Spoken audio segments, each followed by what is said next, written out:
You're listening to the Teak Nation podcast, where we strive to educate, inspire, and entertain you with tips and lessons from frauders and friends of TKE.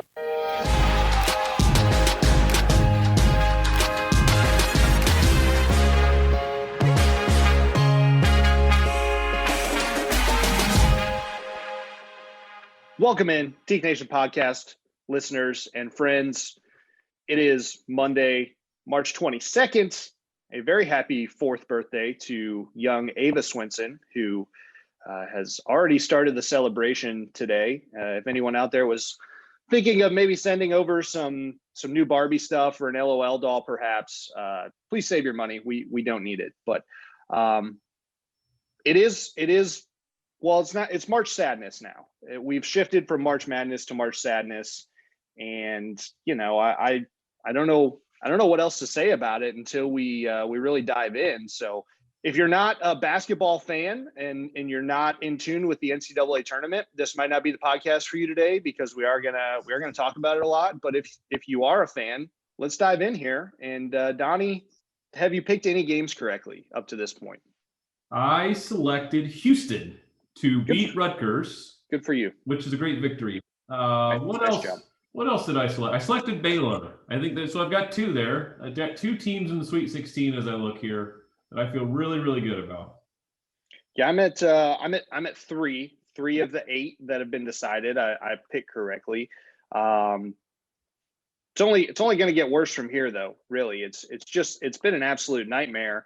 But as we talked about a little bit yesterday, we are at the point where we no longer have to stress or worry about anything going on with the games. And now we can just root for chaos. Now it's just all about every double-digit seed picking up wins.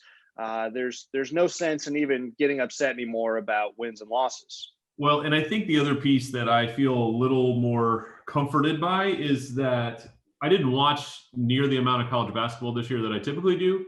So I really wasn't educated on which teams were playing well. But I will say, for all of the years that I have had a bracket, which is as long as I can remember, I have never had such a phenomenal performance as I had in the South region, Al. After the first round games, right? Those first 8 games, the only game that I got right was Baylor. That is next level. That's bad. That's real bad. Next level impressive. Yeah, North Carolina, Wisconsin, I picked North Carolina. Villanova, Winthrop, I picked Winthrop. Purdue, North Texas, picked Purdue. Texas Tech, Utah State, picked Utah State. And then the one that got me, all sorts of folks were saying, listen, Colgate was, I think they were 23-1 or something crazy like that, right? They're gonna beat Arkansas, and they were leading most of the game. Then they get bludgeoned by 17 at the end.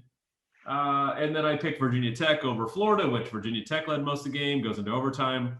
Virginia Tech loses to Florida, and then Oral Roberts over Ohio State. So it's just a complete train wreck of a bracket. I do have Baylor in my Final Four, so that's still alive. But Lord knows when they play Villanova, that could end that. Because Villanova all of a sudden seemed like a team that was going to get knocked out in the first round. Now they seem like a team on a mission. Yeah.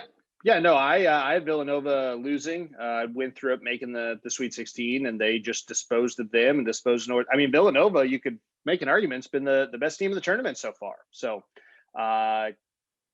Gonzaga plays today. We'll see if they can keep it going. And by the time this podcast releases, we will know if they're going to keep it going. But it's not been pleasant for the bracket. But the 2 inflection points that I was talking about yesterday with any March Madness year is when Duke loses and when my bracket is no longer a viable option to win me any money. And those 2 things, well, Duke didn't even make the tournament, and then both of them happened before the end of the first weekend this year, which has freed me up considerably. It's made this it was unpleasant there for a while. It's going to make it more pleasant in the long run. The one pet peeve that I do have that I notice every year is when people after like 2 games start talking about how their bracket's busted just because they picked 2 games wrong. Your bracket, and this could still apply to a lot of people out there. Your bracket's not busted, in my opinion, until either or one of the following happen. You have lost 2 of your 4 Final Four teams. You have your national champion has lost, which for some people it has with Illinois and Ohio State. You no longer have the option to have at least 5 of the Elite 8 teams in the Elite 8. Up until that point, just got to pick a few upsets, maybe get 10 or 11 in your Sweet 16 in there. And then if you can get you can get 6 of 8, 3 of 4, and nail that final game, you still got a chance. So don't go in with the outlook that your bracket is completely wasted. If you can still, if you have Michigan, Gonzaga, and Baylor in your Final Four, and maybe you got Gonzaga playing Baylor in the championship game, still possible. Even if you had Illinois in the Final Four, even if you had Ohio State playing in the Elite Eight. But sadly, for me, it was actually cruising along pretty well there most of Friday and most of Saturday.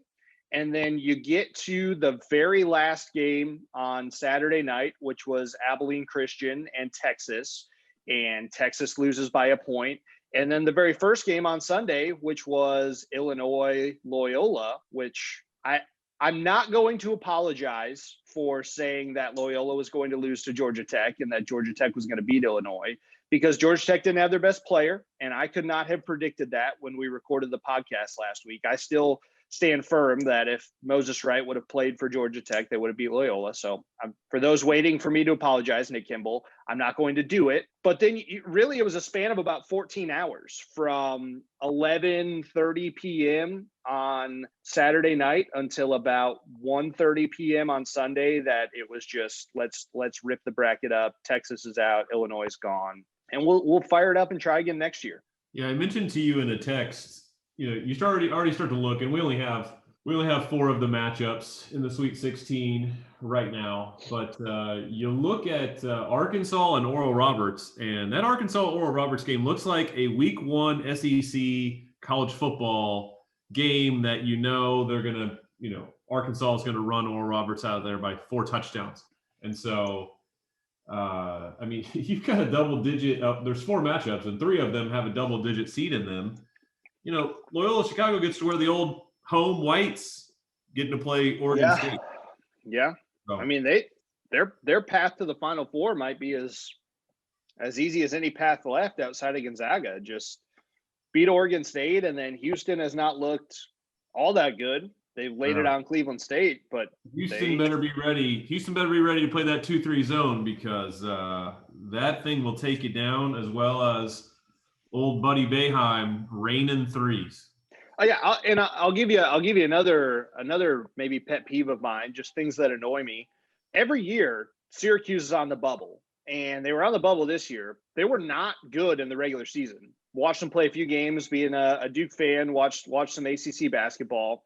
They struggled. You could make a very strong argument that they shouldn't have been in the tournament. That doesn't, just because they won 2 games, it doesn't subtract the fact that they were lucky to be in the tournament. And here's why: because teams that don't see that zone don't know how to prepare for it. And so that you play an ACC schedule every year. The ACC knows how to play the zone. Most of those teams see it twice a year. Coach K, Roy Williams, they've been game planning for it for decades. And then you get in the tournament, and suddenly it's like, throwing a wrench in things. You don't know what just hit you. So I for those that, a lot of media folks out there say that Syracuse was disrespected with an 11 seed, or people saying they shouldn't have been in the tournament. They probably shouldn't have, but power to them for having it work out. I had a thought in my mind that this was going to happen. I can't prove that now, but that they were going to beat San Diego State, that teams were going to struggle against the zone, and they were going to go on this run like they always do.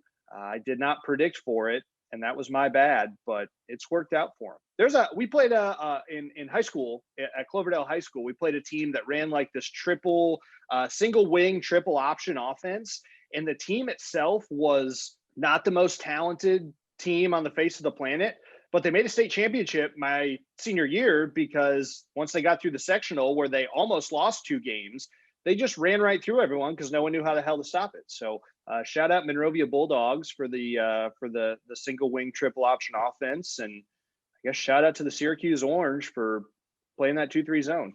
Well, it's going to be a very, very interesting Sweet 16. As I said, you've got an 11 seed, a 12 seed, a 15 seed, and we still have, as we're recording on Monday, we still have a whole other slate of games today. You're guaranteed either the 11 seed UCLA or the 14 seed Abilene Christian. So you're going to have a 4th double-digit seed, and then Maryland could upset Alabama, as well as Ohio